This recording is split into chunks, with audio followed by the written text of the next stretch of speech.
This has been, I think, for many of us, especially those who decided to vote for impeachment, one of the worst weeks of our lives, one of the hardest votes we've ever had to take. I've been talking to a number of colleagues. Just felt physically nauseous. This is not how we wanted this to go down. We wanted to make sure that there was accountability, but this is just a horrible moment. And the reaction has been surprising. Some corners expressing support, but also, and I feel terrible about this. Constituents who feel greatly disappointed. At the end of the day, this was a vote of conscience. And I believe that in order to have accountability, we first must reckon with what happened. And that is why I voted to support impeachment.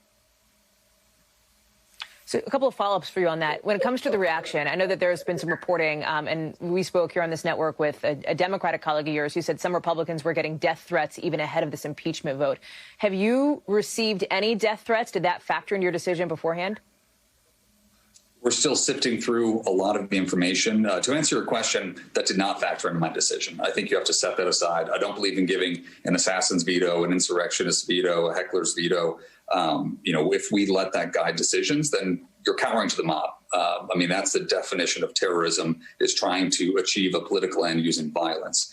When it comes to my family's safety, that's something that we've been planning for, preparing for. Taking appropriate measures. I have colleagues who are now traveling with armed escorts out of the fear for their safety. Many of us are altering our routines, working to get body armor, which is a reimbursable purchase that we can make. It's sad that we have to get to that point, but our expectation is that someone may try to kill us. It is very sad that but we are at that point.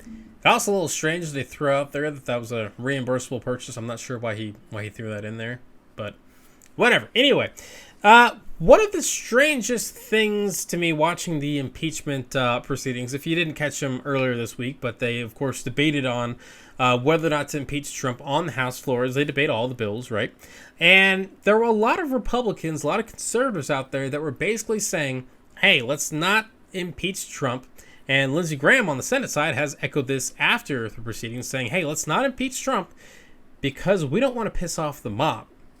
We don't want people to be violent. Basically, they're saying that if we impeach Trump and then convict Trump, there's going to be violence, which is batshit crazy because it shows that conservative lawmakers and legislatures seem to be afraid of their own supporters.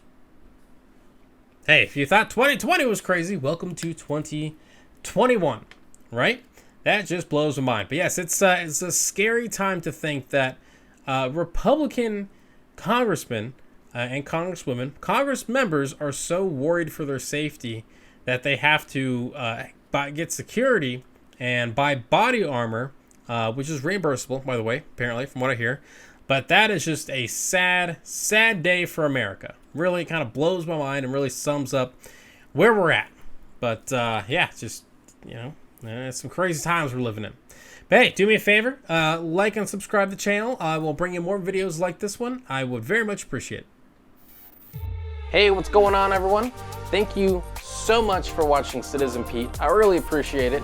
If you haven't already, click that little subscribe button, maybe the like button, and hey, maybe just leave a comment.